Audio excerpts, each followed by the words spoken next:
星期一，新一波寒流来袭，湿湿冷冷的天气，到医院看诊的民众大排长龙。就是大人多注意一下，大人不要感冒，小孩子就比较不容易感冒。低温加上潮湿、咳嗽、流鼻水症状，通通找上门。不过要特别注意，你可能不是感冒，而是过敏了。突然间打喷嚏，你就不知道到底是灰尘还是过敏。对，可是又没有感冒。因为平常的过敏就是过敏源嘛，尘螨。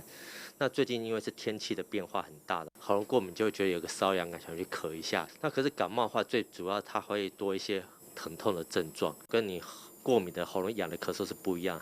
耳鼻喉科医师也建议，要减少过敏症状有诀窍，民众进出室内、室外得多注意温差变化，加强头部、颈部保暖。另外，避免使用毛毯，远离尘螨，减少摄取牛奶、虾蟹、蛋豆类易诱发过敏的食物也很重要。